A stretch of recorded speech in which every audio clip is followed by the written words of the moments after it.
Hello friends, welcome to ರುಚಿಕರ ಡಬ್ಬಿ. ನಾವಿವತ್ತು ಚೋಲೆ ಬಾತುರ ಹೇಗೆ ಮಾಡೋದಂತ ನೋಡೋಣ.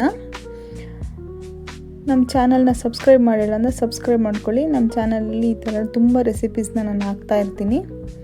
ಮೊದಲಿಗೆ 1 ಕಪ್ ಆಗೋವಷ್ಟು ಕಾಬೂಲ್ ಕಡಲೆಕಾಳನ್ನ ನೈಟೇ ನೆನೆಸಿಟ್ಕೊಂಡು ಅದಕ್ಕೆ 1.5 ಕಪ್ ನೀರು ಹಾಕಿ ಸ್ವಲ್ಪ ಉಪ್ಪು ಮತ್ತು ಸ್ವಲ್ಪ ಚಕ್ಕೆ, 1-2 ಲವಂಗ, 1 ಏಲಕ್ಕಿ ಇಷ್ಟು ಹಾಕ್ಕೊಂಬಿಟ್ಟು 1-2 ವಿಷಲ್ ಕೂಗೋಕೆ ಇಟ್ಬಿಡೋಣ.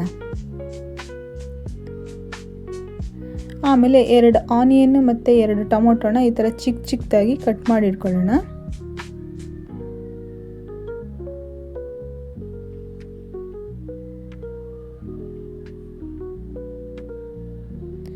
ನೋಡಿ, ಈಗ 2 ವಿಷಲ್ ಆಗಿದೆ. ನೋಡಿ ಎಷ್ಟು ಸಾಫ್ಟಾಗಿ ಬೆಂದಿದೆ ಅಂತ. ಆಮೇಲೆ ಒಂದು ಕಡಾಯಿಗೆ ಎಣ್ಣೆ ಹಾಕ್ಕೊಂಬಿಟ್ಟು 1-2 ಸ್ಪೂನ್ ಜೀರಿಗೆ, 1 ಬೇ ಲೀಫು ಮತ್ತು ಹೆಚ್ಕೊಂಡಿರುವಂತಹ ಈರುಳ್ಳಿ ಹಾಕ್ಕೊಳ್ಳೋಣ. ಅದು ಗೋಲ್ಡನ್ ಬ್ರೌನ್ ಕಲರ್ ಆಗೋವರೆಗೂ ಹುರ್ಕೊಳ್ಳೋಣ.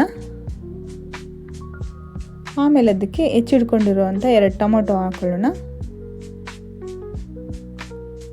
ಅದು ಸ್ವಲ್ಪ ಬೇಯಲಿ ಅಂತ ಮುಚ್ಚಿಬಿಟ್ಟು 1-2 ನಿಮಿಷ ಸಿಮ್ಮಲ್ಲಿ ಬಿಟ್ಬಿಡೋಣ. ಆಮೇಲೆ ಅದಕ್ಕೆ ರೆಡ್ ಚಿಲ್ಲಿ ಪೌಡರು, ಧನಿಯಾ ಪೌಡರು ಮತ್ತು ಟರ್ಮರಿಕ್ಕು ಮತ್ತು ಸ್ವಲ್ಪ ಗರಂ ಮಸಾಲ ಹಾಕೊಳ್ಳೋಣ.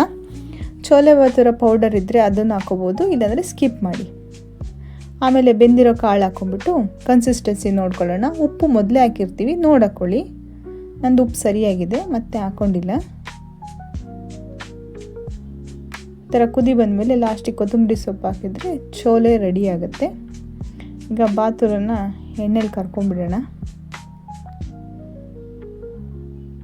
ನೋಡಿ ಎಷ್ಟು ಚೆನ್ನಾಗಿ ಉಬ್ಬಿ ಬರ್ತಾ ಇದೆ.